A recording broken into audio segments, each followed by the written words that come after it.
I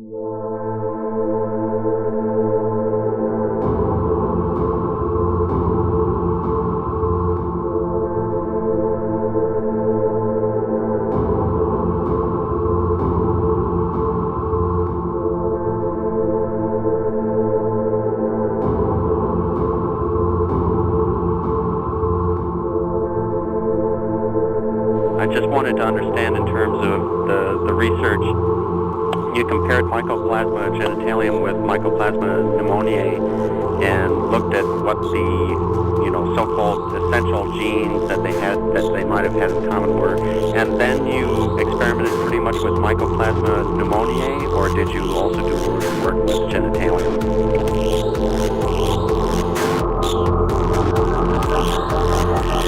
We work with both organisms. A very interesting relationship between these two organisms.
top ramification and rank it high. At the same time, trying to deliberate about it and think about it, we're trying to diffuse, let's say, what's ranked as important from what might become the subject of more hysterical.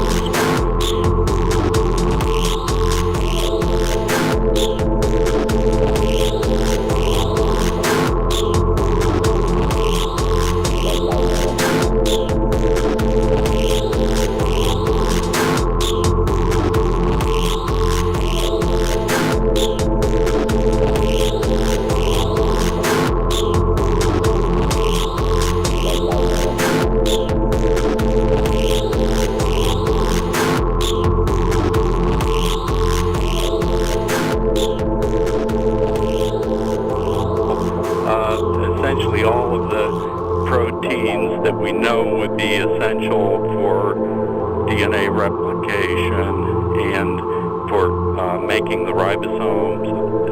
These would be required for translating the genes to produce proteins. There are a few puzzling results that are in the paper with a few of these genes, but by and large, the genes in the main information transfer pathway replicating DNA and expressing the genes are essential. People are playing God.